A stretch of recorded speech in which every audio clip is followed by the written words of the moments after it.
So today I wanted to talk a little more about Rigetti computing, and I hate to really make multiple videos in a short period of time about a single stock, but really what is there not to talk about with Rigetti computing? I mean, you look at the performance that it's had, and it's really been outstanding. And when I pitched this originally back in, I think it was early or late February when it was under $10, or really maybe hovering around that. I had an original plan that maybe would rise back to these highs of around $20 at some point. I didn't know when. And Rigetti, nothing really has changed with Rigetti since then. It's a company that doesn't really make much money at all. They are very unprofitable. But since then, they have actually grown their cash position a lot, which I think has contributed to its not only its rise, but its almost 5x movement. And they've been signing these deals to really start researching more about quantum computing to hopefully get ahead of their competitors and make this a useful application in the next 5 years, which is what the CEO was kind of saying for his time frame. But really, when I originally bought into it, I thought it would maybe go up to 20 in the next year. I think that would be a great trade, 2x, but it is currently at $43, almost $44, and it was even higher. It just dropped because the tariffs that Trump was kind of threatening, but it was almost at $50. I mean, that is just crazy to think about. In the last video I made, it was around 28, and I was talking about how, maybe I was taming my bullishness a little bit. I sold off around, I think it was 10% of my position.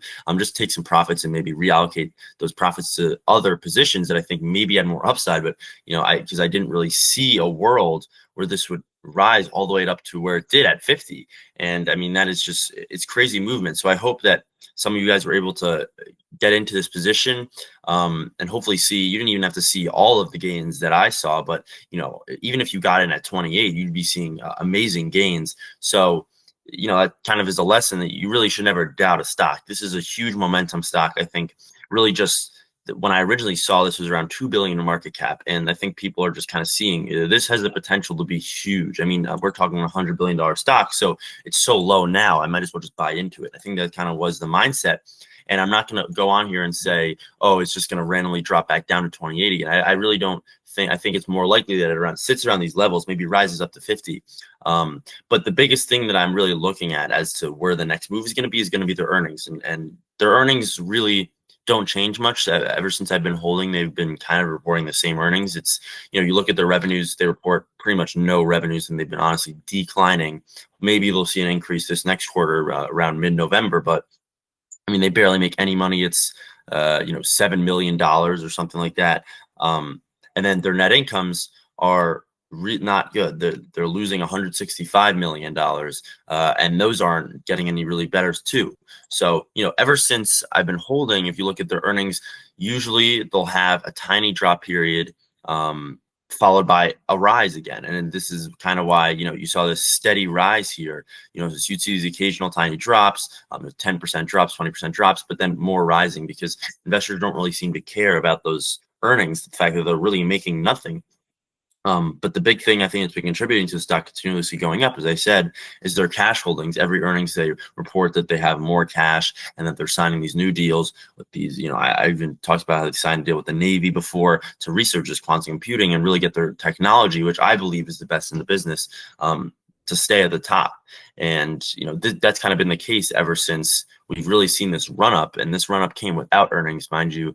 Their last earnings was, I think, in August. So what I'm kind of curious to see is how this stock reacts to their earnings, which are most definitely going to be nothing special. Maybe they'll see a little rise in revenue after they sign some deals, but really are not going to be much change from what they've seen in the past. How the stock will react to that, given that now it's 4x what it was when it was reacting pretty positively to those earnings. So that's something to look out for. But really, I'm not going to sell any more of Rigetti because I just really don't want to miss any other moves that they're going to make, because you really never know with the stock. It's kind of what I've learned is that, just when I think it's done, it still is only at 14 billion market cap. So I think there is a position, there is this person that would maybe be able to invest. It's just you'd have to be ready for a little risk because it could definitely drop back down to the 30 levels. And people wouldn't really be phased just because of how much of a rise it would. So let me know in the comments what you're thinking about Rigetti. I'm definitely excited to see what happens on earnings. I'll make another video before then because that's not for a little while. But yeah, if you like the videos, like and subscribe, and see you next week.